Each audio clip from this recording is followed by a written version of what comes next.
Christmas! It's Christmas time. Ryan's dressed proper. I couldn't find any of my stuff, but I promise I will anyway. But anyway, in the meantime, welcome to Tales from the Film Set on Zingo TV, channel 249 and 250. Kindly make sure to download the Zingo TV app on the app stores of iOS and Android.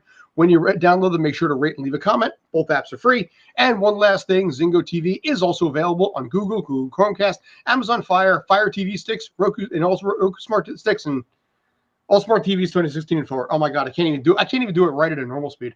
Oh well. You got this. Screw you it. got this, man. Hey, how are you, man? Hey, how you been? Good. Yes, you're spread eagle for camera right there. Yeah. Like, I'm doing great. Ryan, thank you for dressing. At least one of us did, even though the Christmas thing was my idea. I'm dressed. No, but I'm saying he's dressed for Christmas, and that's the awesome part of it. But that is right. It is Christmas time. We're going to be talking some Christmas right now. We're going to be talking basically some really, really dumb Hallmark movies and how much bank those bastards make, which is an insane amount.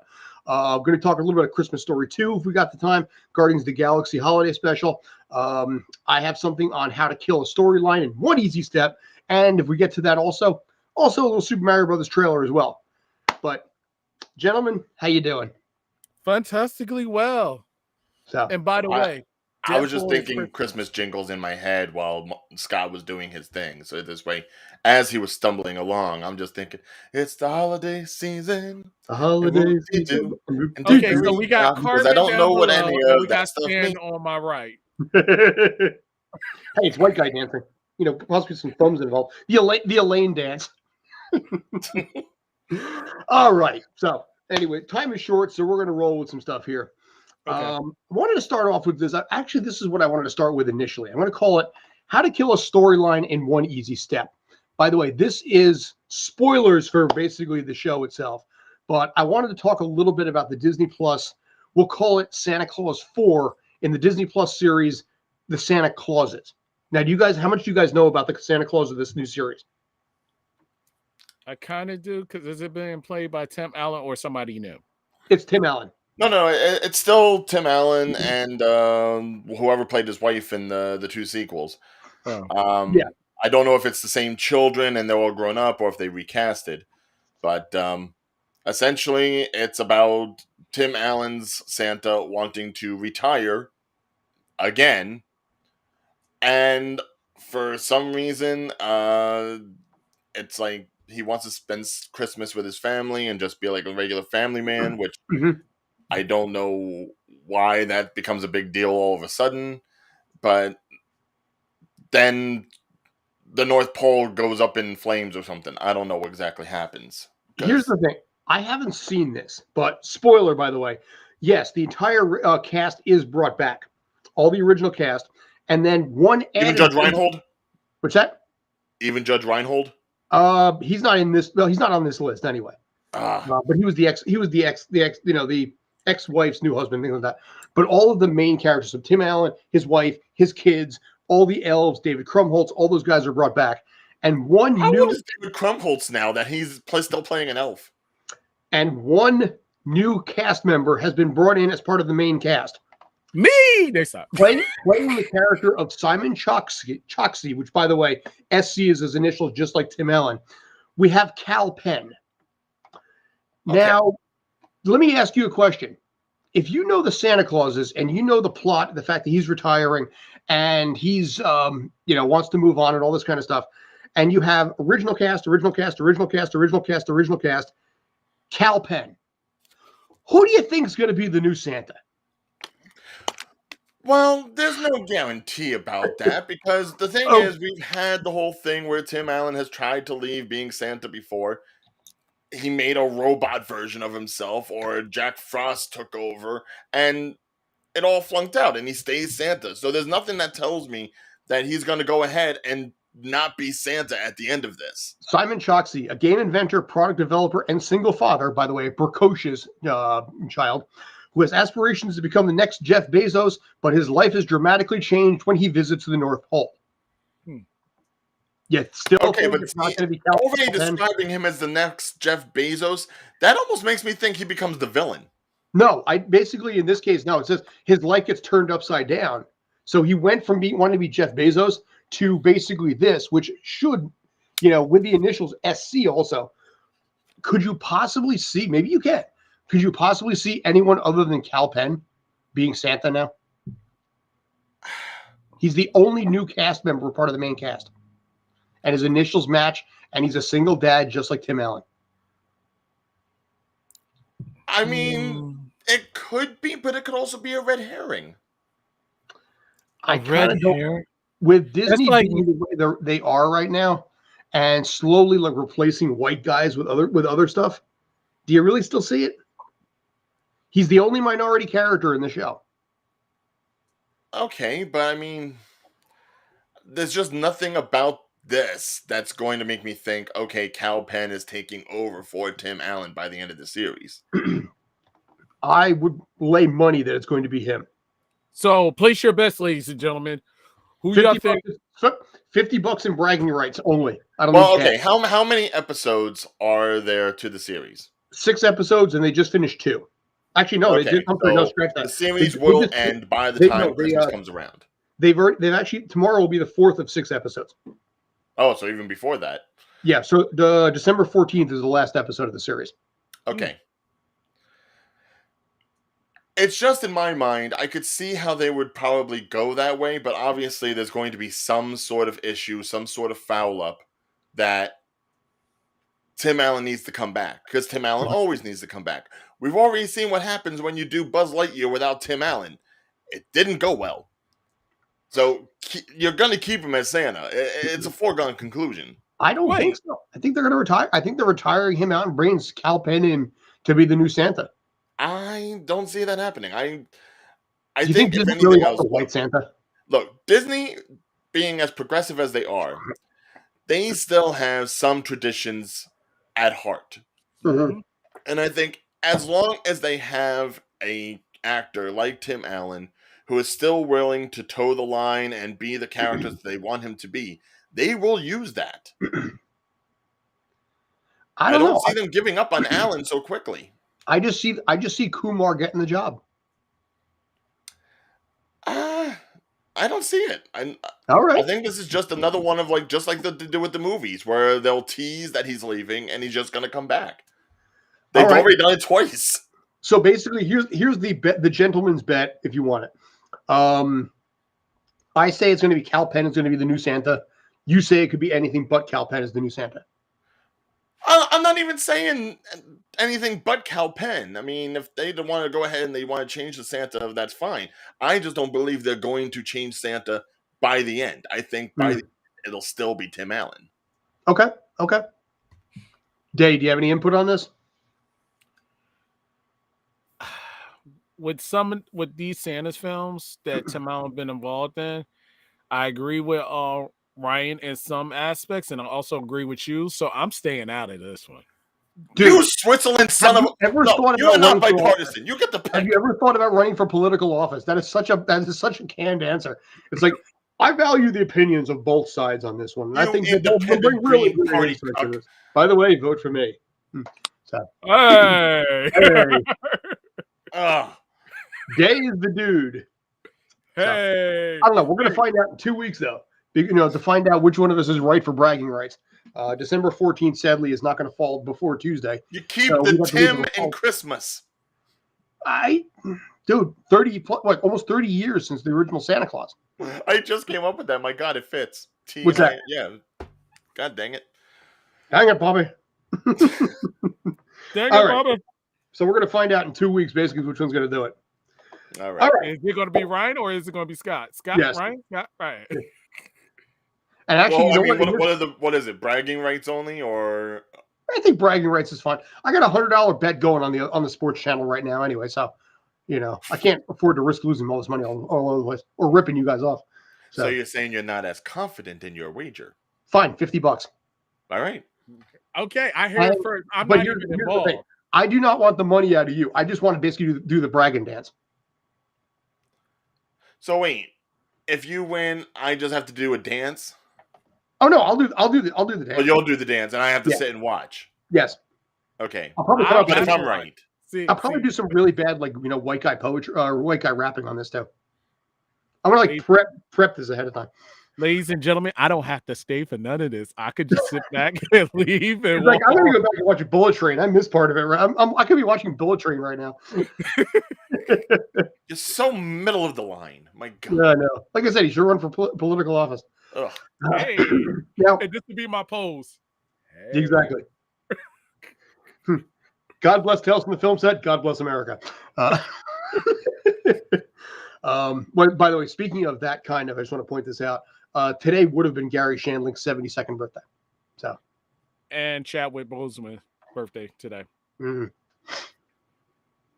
Both MCU related characters, by the way. Correct. So, All right. Bring it down on the Christmas episode, but yes, well, happy birthday to both. Dude, we can't go any lower than we did last week. Yeah. There is no way in Hiffle we could have dropped any lower and more depressing than last week's episode. Why do you think I'm dressed all festive? Damn right. So, in this case, basically, I want to flip this over. Ryan, I'm very curious here. Now, I want to talk about the Christmas Story movie with the original cast, because for me personally, I have seen. Most people think that the Christmas Story or even the Summer Story are the only two Gene Shepard books that ever actually went and became a movie. Truth be told, there was like 7 or 8 of them. Jerry O'Connell played Ralphie in one of the movies. They had a ton of those movies that were all narrated by Gene Shepard. Mm-hmm. So I'm a little curious about this one because it's got the original cast back in. Peter Billingsley back in. Melinda Dillon, who's retired from acting, was replaced by Julie Haggerty. Good call. Darren McGavin passed away, which I'm guessing probably was tied into the story somehow. Oh, yeah. But, the one guy that did porn for a little while, I think, is in there too. But Wait. Who? One of the two friends ended up in porn. Oh, God, I hope it wasn't Flick. I don't remember if it was Flick or Schwartz. Let's see. While we do that up, tell me your thoughts, though. Well, of the movie itself, because they did bring back a lot of the original cast. Not just Flick and Schwartz, but they brought back Scott. They brought back his toady. They brought back pretty much everyone that was decently of age that could have been brought back, as well as adding a couple of new characters. Yeah. And this is really like a direct sequel, like as direct a sequel as you could possibly get over this many years to A Christmas Story. And for all of its, similarities to the original movie, it was endearing. It was, I dare say, it was adorable. Which, as much as you can say for a grown man, still apparently going through the paces as he did when he was a kid, with his imagination running wild, or his preferences to lying, and just being a little over obsessive about things, But really, yeah, pretty much, not to give too much spoiler, but I'm sure you could probably guess the story that takes place in 1973, roughly 33 years after the original. Which would, it was 40 years after the original movie. No. I mean, as far as the characters are concerned, from 73, the original took place in 40. 1940. So it's 33 years later, but I would say the original movie was 83. So we're looking at... Yes, but I'm saying as far as timeline is concerned, regardless of aging. Okay. Which, considering the difference between the two, it fits. It fits well enough. It's like Still the Beaver when they had that sequel series that took place years later. Exactly, yeah.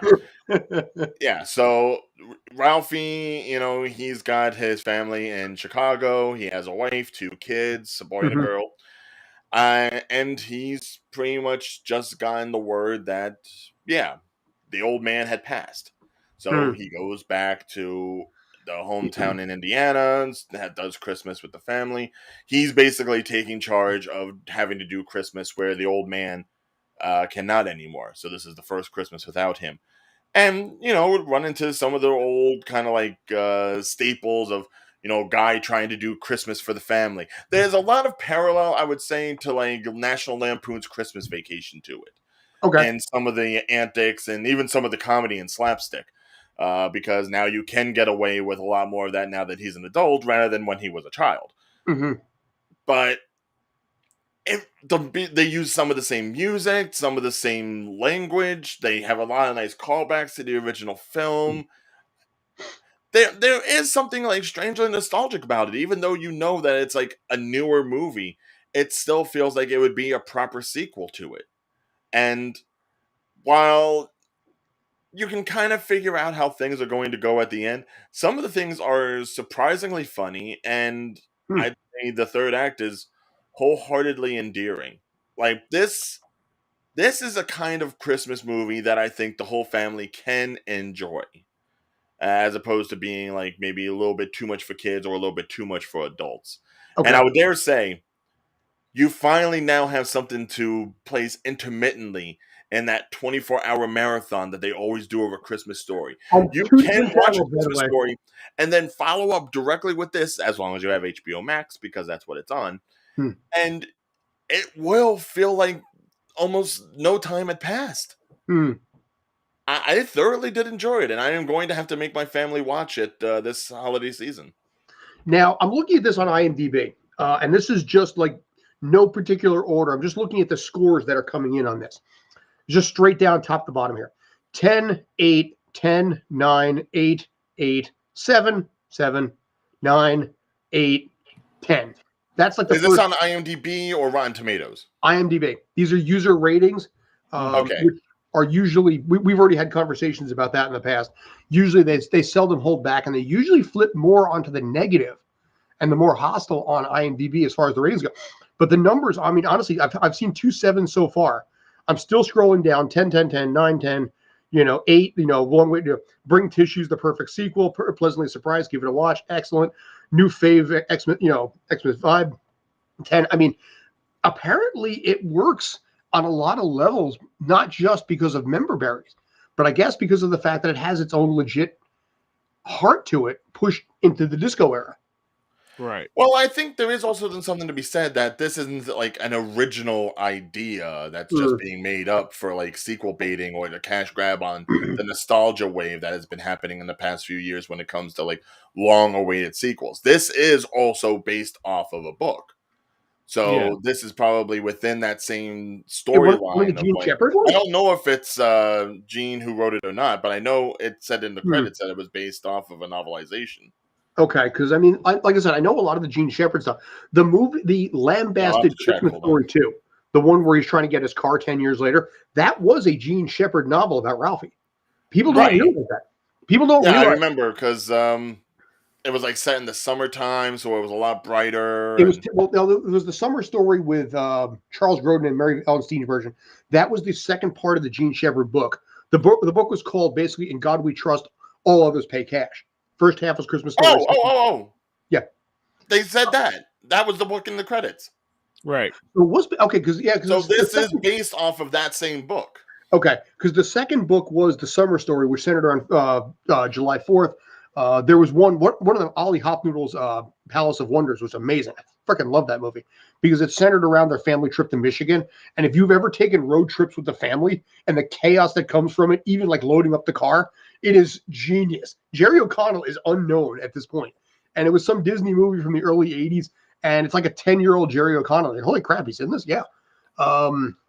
But okay, that's interesting. The fact that they based it on that one a little bit, because Christmas Story 2, as hated as it was a Gene Shepard novel about him getting his first car 10 years later.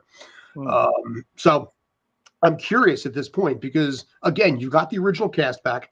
You have, like I said, you swapped out Melinda Dillon, retired from acting 15 years ago. Julie Haggerty can fit that role very, very, very easily.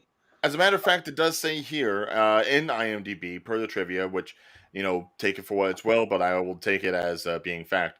When Ralph enters Flick's bar, because Flick owns his father's bar at this point, There's a there's bar in that, a yeah. line that says, "In God we trust, all others pay cash." This is in reference to Gene Shepard's novel of the same name. Mhm. 4 of the short stories, Duel in the Snow, The Counterfeit Secret Circle Member Gets the Message, The Old Man and the Lascivious Special Award that heralded the birth of pop art, and Mm. Grover Dill and the Tasmanian Devil. Those are Okay. all the titles of these short stories in this book. Hmm. Were used as the basis for A Christmas Story. Interesting. So the fact of the matter is that book is a collection of short stories, which means obviously some of these other short stories were probably used for A Christmas Story Christmas. I Could don't be. know exactly which ones, But if it's being based off of that, I imagine that while there may be a little bit of originality, considering some of the more modern things that happened because it's the 70s, but it definitely feels like it's within that same tone. It's within that same writing. So I wouldn't be surprised if some of it was more of Gene Shepard's work, which, who knows if this is ever going to be one of those stories that gets like remade. I don't think a Christmas story is ever going to get necessarily remade, but give it time. give it I time. agree. Yeah, I mean, we've already seen the musical version of it, but it's one of those things where I feel like as long as you can still pick apart and use the pieces as necessary, at least you're getting the same writer, the same tone, the same feel, which I think is what makes this such a good sequel, because it's not necessarily someone trying to be someone else. It's still from the man's own mind.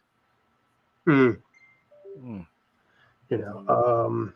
there's obviously some new cast members in there. Aaron Hayes is in there, but yeah, Schwartz. You've got Delbert Bumpkins. I remember that name. Zach Ward. It's interesting. He was the guy who was on that show Titus. Yes. If you remember, he was the brother on Titus for a bunch of years, which kind of nobody remembers. Yeah, he was in a lot of things. He's done a lot of video game movies. He was in Resident Evil 2. He was in Postal. He's got one of those resumes where it's just like, he's the redheaded guy, so you recognize him. Us gingers got to stick together, man. Woo! So, I know.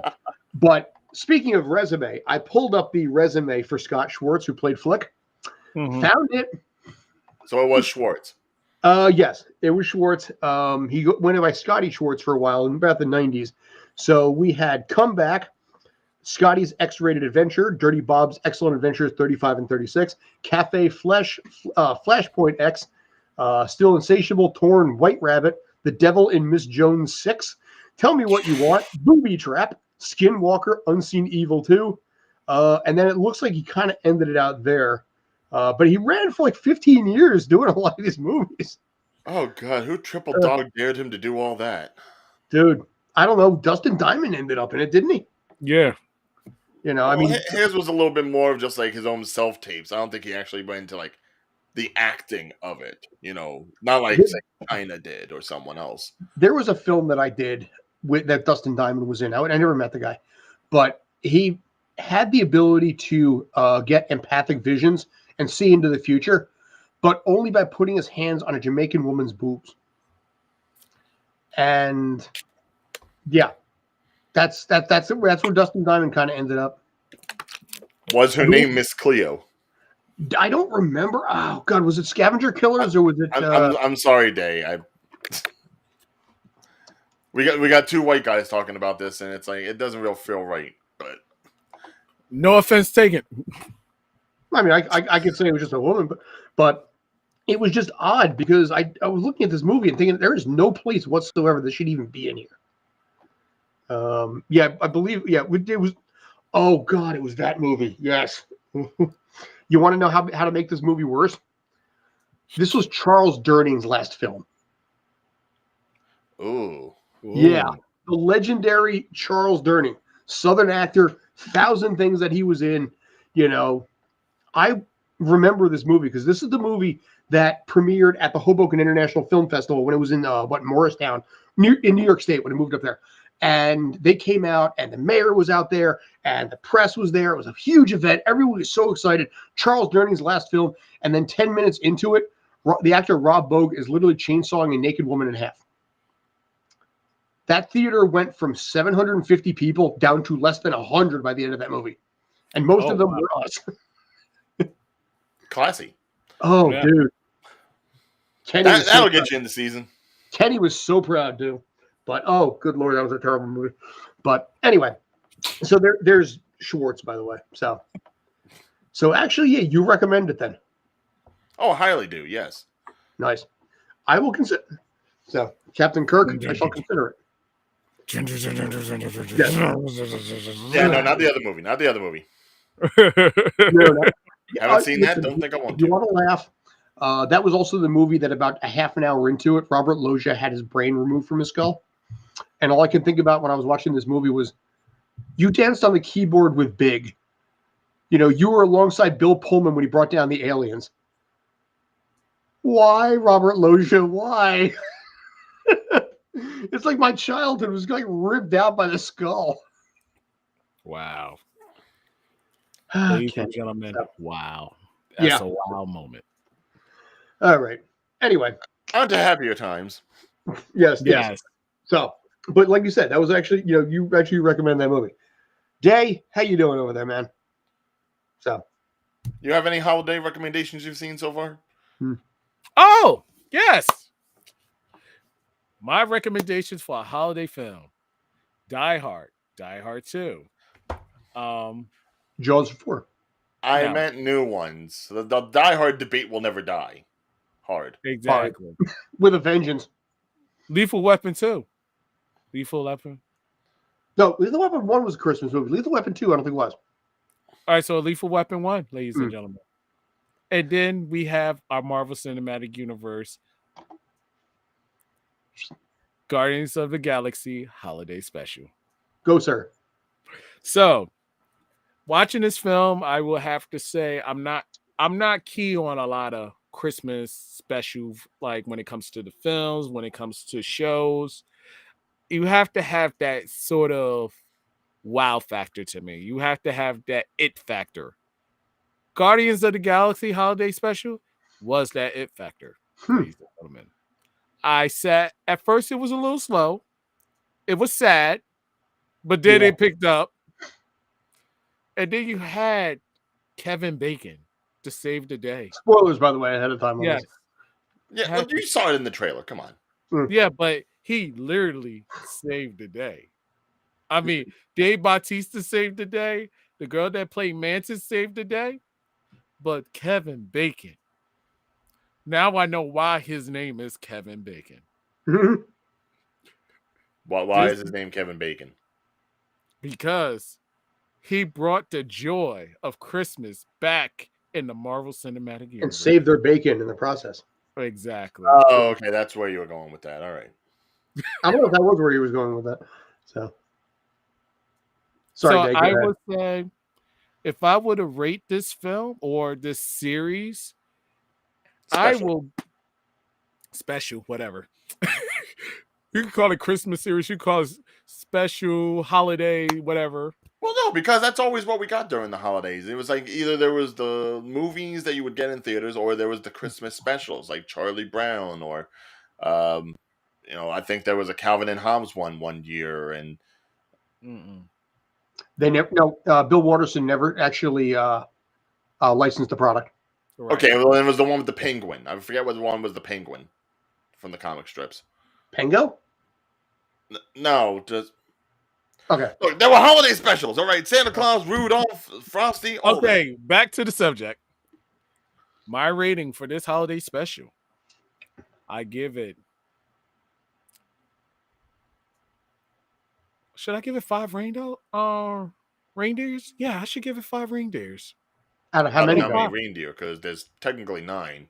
There's 9 reindeers? Okay. Well, I'm just saying, if you're gonna go reindeer, you gotta use all 9 reindeers. You gotta go from like Prancer up to Rudolph. Dancer, Prancer, Donner, Blitzen, Comet, Cupid.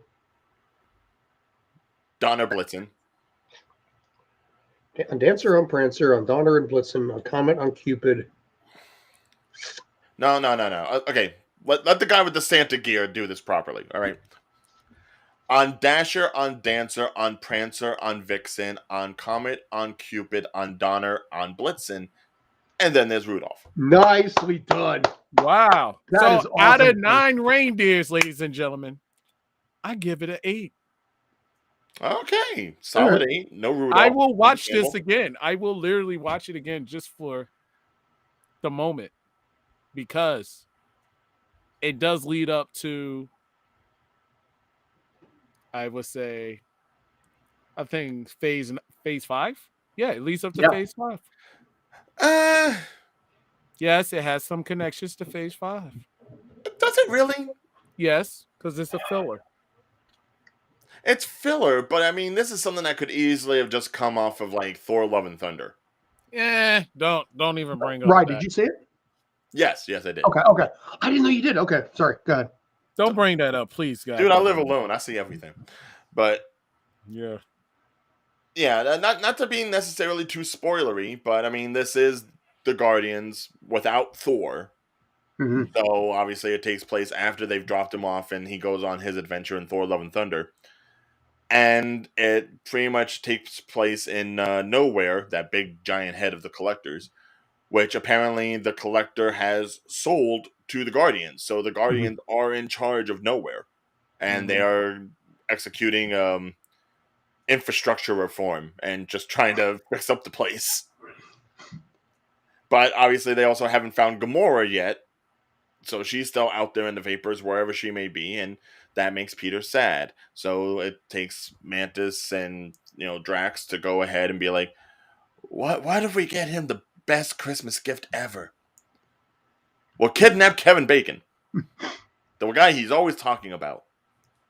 And I do want to say, if nothing else off of this special, aside from bringing in Kevin Bacon and finally giving a voice to Cosmo and all this other stuff, they made GoBots canon in the MCU. Yep. I love that fact. Transformers Are The knockoffs. GoBots. The GoBots. GoBots are officially in the MCU as an alien race, which means the Transformers are the ones that knocked off of them. Well, Ghostbusters knocked off of the original Ghostbusters. So Yeah. Right, which makes me wonder which one they actually had first in the MCU, because that's obviously a whole different timeline than our reality. I don't know. But just seeing like a side kill of all the characters, they got side kill. Oh, spoiler alert. It was a fit. Wait, the fourth wall was broken on that Christmas was the holiday special. Only at the very end. What you mean? You're talking about the little end teaser at the end of the credits, aren't you? No. They reference another comic universe. Did they? Yes. What did I miss? Yeah, which one are you talking about? I think they referenced DC. Well, they own Fox. Did they? I think they did. And I was like, fourth wall broken. I think that, yeah. I mean, it's possible. I mean, don't forget, James Gunn still had a hand in this special, so there were definitely enough cues from James He's Gunn got as far as something like here. cameos and stuff. You had a FLOOD of Hallmark cameo, you had a Mark Hamill cameo. So I'm not surprised if there was maybe like a slight reference to a DC character, but I had nothing that struck me. I think they did. There's an article on CBR, Comic Book Reader, that actually references. I haven't found it yet, but there is a reference in here somewhere about DC. Yeah, they did. The article sneaks a DC hero into the MCU. I don't know who though. Probably just Batman or Superman or something. Probably someone who was dressed up over by the Chinese. No, theater. it was just a random comment. It was. Oh yeah, that's right. They did mention Superman. That's okay. Yes, there was a reference to Superman in there. Yeah. Well, what? I think they've even mentioned Superman in the Internals. Didn't they say that? Didn't Fastos' kid ask if like Icarus was Superman? It's like, I don't wear capes. The original Spider-Man movie from 2002, Aunt May says, be careful, you're not Superman. Yeah. And everybody's like, I didn't know they were the same universe. So. But it was a reference that you wouldn't expect in a Guardian Galaxy like series. If it's James Gunn, nothing is off the table. With James, here's the thing. I liked it more for the second half than the first half. I would give it 6 reindeer, by the way. I felt it with James Gunn, you never know what you're going to get. But I felt this was, and it had to be a softer, quieter version, of James Gunn. Yeah, I mean, it's obviously just like a little loophole in the movies that they wanted to acknowledge. And I think they've done that well leading up to whatever Guardians 3 is going to be like, now that they've got at least some of the main players established for it. And Gunn has gone on record as saying, this is once the end of Guardians 3 is done, it won't be the same Guardians that you've known. So some people are leaving, some people being killed off, who knows? Yeah, do you think Drax is going to die? I wouldn't be surprised. I think Drax could die. I think uh, either Rocket or Groot could die. We've already technically seen Groot die once, anyways. Yeah. By the way, Groot was buff in this thing. Did you notice that? Yeah, He I was noticed that. jacked. He was, I am Groot. Dude, it's like, Well, oh my God. now he's out of his angsty teen years and he's going into like his growth spurt slash let me bulk up for the girls as I go into He college. wasn't that jacked in the first one. He was more lanky than anything. I guess when you're a living tree, it's He'll unpredictable. thin out as he gets taller. He'll stretch out. He kind of stretches out. But right now he's just doing it for the ladies. I'm just going Now to he's say noticing this. them. Once 3, we already know Groot is not going to die. It's obvious. If Peter dies, I think it's going to be chaotic because in the comic books, he never dies. The only 2 people I could see going, like I do see Peter leaving, but not dying. I see Drax dying, and I can see Rocket. I could also see Nebula. No. Yeah. No. Because if that's something that ties into the whole Gamora thing, Nebula might go ahead and try to like take the bullet to make sure that Gamora lives again. Yeah. No, I don't think that's gonna happen because remember she just got. You want to bet me too? Do you want to put down $50 as well, dude? Matter of fact, we got a while for that to come out. So if you want to do that, if you want to put that money where your mouth is, do you want to put money where your once the trailer drops? All right. No, do you want to put money? No, we're gonna do it until the movie comes out, and that's what we put the money where your mouth is. By the way, you want to predict whether or not Nebula dies in Guardians of the Galaxy? Sign up for FanDuel right now and place your bet right up to basically the end of the movie. Hey, dude, what are the odds? Yes. What are the odds that Gamora dies or Nebula does? Nebula. But getting back onto holiday fare and not so much who's going to die. God, this turns into a morbid episode anyway. Yeah, I'm trying to be festive here, and you guys keep bringing it back to death. I'm trying to be Christmas, damn it! But you keep bringing out who's going to die in Guardians of the Galaxy. No, you all started that first. No, don't try to switch this on me. All right? I ain't said nothing. Holiday special. Basically, did you like the Kevin Bacon song, the solo at the end? Yes, I freaking love that. Yeah, no, all the music in it was great. Yeah, it's nice that they went above and beyond the traditional Christmas music, and they really pulled out some left turns. Mm-hmm. Yeah, I'd even say the old 97s did a great job with like that opening. right. I don't know what Christmas is, but it's Christmas time again. Yeah, I like that. Can I point out though, one of the small nods, and you may not have noticed it unless you have the captioning on. He was talking to his wife in when he was back on Earth, and I think also when he's out in space too. But his wife is Kyra Cedric in real life, whatever her name is. And that was her on the phone. Yeah, which I thought was a small, easy, quiet, nice touch. Simple though it may have been, it was a nice little accurate moment there. So, Kyra Sedgwick, you are officially part of the MCU. Mm-hmm. Yes, as yourself. Yes. Now, who was the voice of Cosmo? That was Maria Bakalova from the Borat sequel. Did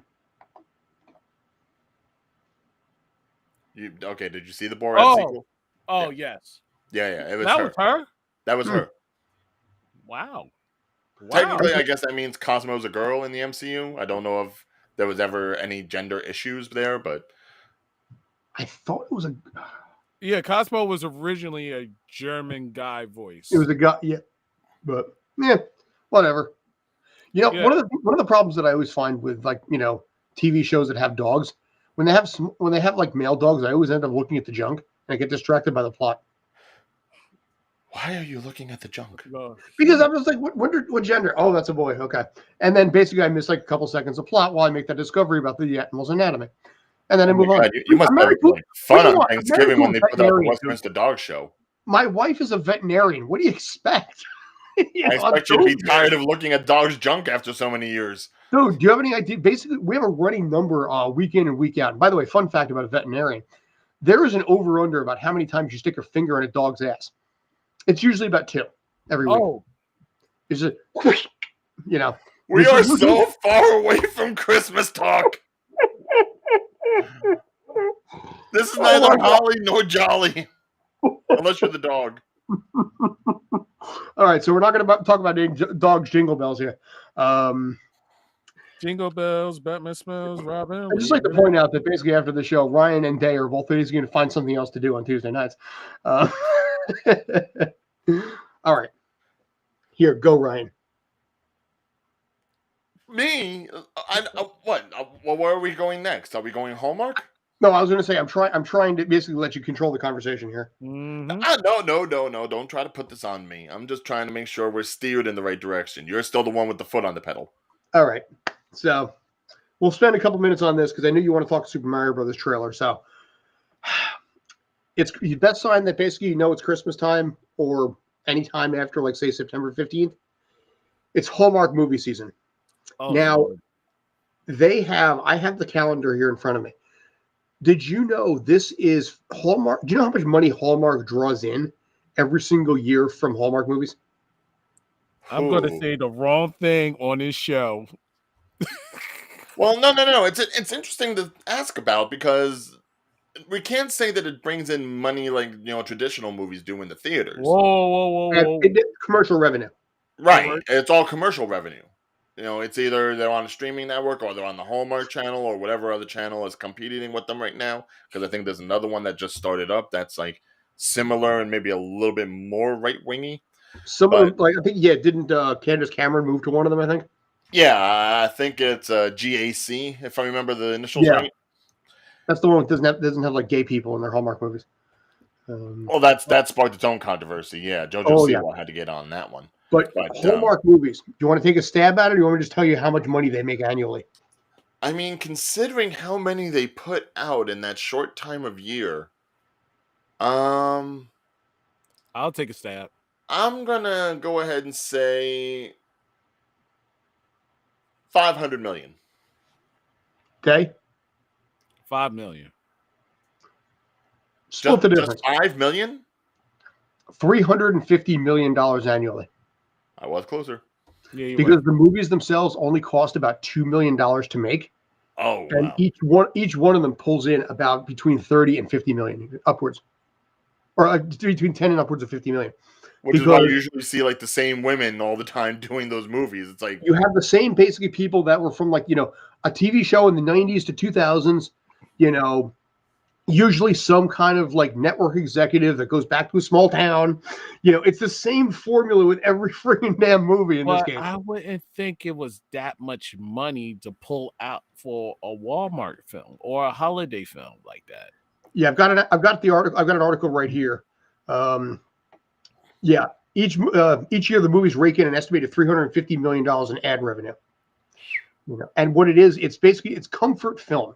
So in this house here, by the way, this article is about 2 weeks old. In here, I mean, they're on all the time. If it's not like Law and Order or something like that, it's a Hallmark movie. And it amazes me how simple they are. Apparently, they are a bear for the cast and any background actors. They are really, really tough on those, with the conditions they're in, which is why it's probably only cost $2 million to make. But I got a buddy of mine who did one right in his neighborhood in Connecticut. He's like, I will never do another one of these films ever again, because the hours that you go in, the conditions that you're put into, the questionable, shall we say, labor practices in some cases, especially involving children, he noticed, and a lot of this stuff, but it brings the overall cost down, which in turn is flipped for basically, for the most part, women, by the way, their target audience, watching it. Which is not surprising because I'm pretty sure the crew that probably works on those kinds of movies, they don't work on one and then they're done for a while. All right, they probably work them like they would for a television show, back to back to back to back to back. Yeah. A lot of them film up in Canada for tax credits, or basically, so ironically, they don't really film them here. They film them in Connecticut a lot. But but a lot of times you have the same grips, ADs, camera people, PAs. They all work together on one project to the next anyway. So in this case, because each movie only runs 2, maybe 3 weeks to film it all the way through top to bottom. I mean, most indie films take 28 days. So Yeah, and they're doing it in half the time because they have to do another one in that same area probably. Because And chances are, it's not like they're traveling around to get these locales. They Mhm. probably find like one nice town, one good spot with that has all the features possible, and they just like film in every nook and cranny of that town, regardless of what movie it's for. Yeah. The the B crew, they must just take like weeks of just shooting people walking around drinking their cocoa. Mm-hmm. Yeah. And you're like, oh God, I can't drink another cup of cocoa. I'm done. Dude, yeah. And like I said, it's the same exact plot. I mean, I think I posted it on Facebook where it's like the Hallmark movie generator, where big town executive, publisher, whatever it is, goes to small town and meets old flame, who is basically the one she let get away, left at the altar, has a precocious child, whatever it is, end up together, and you got some old guy who may or may not actually be Santa Claus. And it's not even that. It's now that you have other places making their own Hallmark movies. Netflix has probably been the most notorious about this because it is just cheap content that they can go ahead and push out. Yeah. The one that's out right now with Lindsay Lohan, Falling for Christmas, where she plays a rich socialite who just falls off a cliff after being engaged to and forgets her memory and ends up shacking up with the local inn person and learns what Christmas really means. It's like, come on, just give me a Christmas movie where Lindsay Lohan's like a drunk the whole time. That seems a little bit more like separate. Well, I was gonna say this past weekend we had two, by the way, on Saturday, 6 p.m. and 8 p.m. So we had a tale of two Christmases. In this movie, Emma, played by Kat Barrell, experiences two very different Christmases. One path has her staying in the city and celebrating with friends, plus her crush. The other has her returning home to celebrate the town's annual traditions alongside a friend who's always had feelings for her. So it's sliding doors, but with Christmas. Yes. And then right after that, you had Haul Out the Holly, starring Lacey Chabert. I think you just mentioned that. Lacey Chabert, yes. Chabert, yeah. Ellen Travolta, Pete Jacobson, and Stephen Tobolowsky, who's, you may remember him from Groundhog Day. Yeah. Ding! Yes. Ding!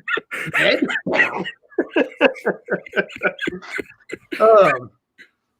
When Emily visits her parents in her hometown, she discovers they're leaving for the holiday season. As she stays home by herself, Emily's parents' HOA makes it their mission to have her participate in the Christmas festivities through town. That was this past Saturday. I'm not even going to get to Sunday, which we have the Christmas cookie catastrophe and a holiday spectacular. Which holy crap, and Margaret in it. And Margaret, and why?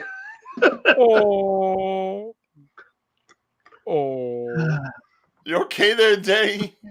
I just had to do a face because I hate all my Christmas films. It just kills me. It's like you can't do one Hanukkah movie after all of these. Apparently, according to my wife, they do actually have the occasional Hanukkah movie and actually have like non-white leads on occasion. Because if you ever notice, it's like 95% like attractive white people. Yeah, and then you have the rest to go to BET. Yo, is this live? Yes. Yes, we are live. We're dead inside, but yes, this is live. We are always live. Every Tuesday, 7 p.m. Eastern Standard Time. Yeah. We die a little inside, but that's for other reasons. But I mean, I could go into this right now, but I know that we got to talk a little bit about the Super Mario Brothers trailer, but I do want to come, Oh, that horse. Yeah. Whoa. If we're going to, you can't disrespect it yet. Relax, Ryan. No. We have to disrespect it. We only got a few minutes left on the show here. So let's get to disrespecting this. Yet. You can't. Yes. The movie's not even out. I can disrespect the trailer. But the thing about it is the trailer didn't basically did anything. Oh, I think it did too much. That's the problem. Go ahead. I feel like I probably should have actually segued into the Mario from Chris Pratt when we did the Guardians of the Galaxy holiday special. But it's looped around. Yeah. But Brian, you my guest. Okay. In this first computer animated Mario Brothers movie that we're getting, I like that we already just saw what, Jack Black's Koopa is going to do. His Bowser. It looked good. Everyone can I pity you. How and why did I enter here? Oh, He's like, yeah. it gets worse. All right, Oh, look. yeah. This second trailer has pretty much shown us that there's going to be Donkey Kong, there's going to be Smash Brothers, there's going to be Mario Kart, there's going to be possibly something with them actually doing plumbing, a la the original television show and all that. And I'm like, how much Mario are you going to try to cram into this one singular movie? Is this really going to have any kind of a plot line? Or is this just going to be like, hey, that's a Mario thing. Hey, Thank that's a you. Mario thing. Hey, that's a Mario thing. Oh, Well, thank you, Dana. Well, see, that's But- that's the way it's got to be. Because remember, this is turning into the Wizard, which I'm dating myself, I admit, with that one right there. But yeah, the product placement on this is just so heavy. Right, which, mind you, when you look at something like Sonic the Hedgehog, it wasn't that heavy. Sure, there were nods here and there, but it still had its own singular story. It had its own little origin story, which actually was maybe a little bit different than what you had gotten in the comics or what you had originally known from the video games. This thing is almost like towing the line of the video game and then just throwing everything at you. They're like, Mhm. they never have a chance to do a second movie, so let's just throw everything at you. And I almost think like it's doing too much. It's going to just be like, you know how some people say that certain wrestling programs are more of a spot fest as opposed to actually giving any good storytelling, and they're just Sure. there for the flippy dippy doos. This feels like the video game movie rendition of flippy dippy doos. This is a last show, and look, Chris Pratt can't even get his voice down for this thing. All right, him saying, But "Okay, let's go." That's like any lazy person trying to do a Mario impression. There is no Mario behind that. I got more from Charlie Day as Luigi than I got from him as Mario. now here's my question: How do you think Charles Martinet feels about it? Because remember, he's been the Mario voice, the Right. Mario voice. I know, and unfortunately, with his age and everything, I don't know if he'd be able to last through a whole movie. But it would have been nice to have at least seen him do something like that, as opposed to just whatever he did for Nintendo 64. You know what it is? I think basically he could have done it because I mean, honestly, voice recording is not that difficult. You know, when it comes to that part of it, and he's got that hands down. But he's not a marketable presence like Chris Pratt is. You know, you're Right. bringing Chris Pratt in, you know, because of the draw that he has. Right, but then he should at least try. Keegan-Michael Key is trying. Us, me, maybe, I don't know. we kind of handle this equally here. Who's So the main? Yeah, we all got different streaming channels. You can find us Yeah. anywhere and everywhere. Stream Punk Right. Cinema is the one that basically I'm operating on. That this is going to also on the YouTube side. So Yeah, sorry. aside from the Twitch stuff that you can find, you can always go to the YouTube channel and you can find a lot more there. yeah, Right. But It's yeah, me, Mario. it's a me, I Mario. mean, his Come on, Chris Luigi. Pratt's Mario sounded like someone trying to do Captain Lou Albano during the animated series that first came out back in like the 80s. And even then, it's not even like he's trying. There is nothing about that that's telling me, you're like, okay, this is a guy from, Italian side of Get Brooklyn. up. British slang for let's go. Yeah. Get Well, up! that's the problem. I mean, but it's going to make money, and that's what's going to be mattering most. It's from basically the way you describe it. What I realized, it's Space Jam: New Legacy, Super Mario style. It's how much product placement can you drop into there to hawk other products. Right.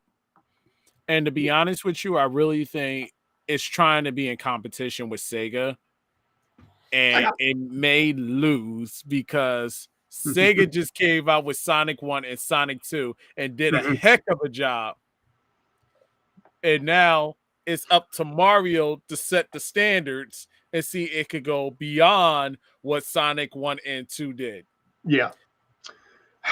We got to wrap this up because unfortunately Zingo has to do advertising and things like that. So thanks to the host sponsor on that. I would love to can we continue this, please? Can we continue this next week? Sure.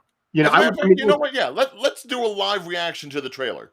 all right. Or Yeah, we're live-ish. gonna record that. We'll knock that out. And then we'll put it up on the YouTube channel there to actually see, because I haven't seen it yet, so I'm really curious there. But yeah, thank you guys. I appreciate. Thanks to friends in the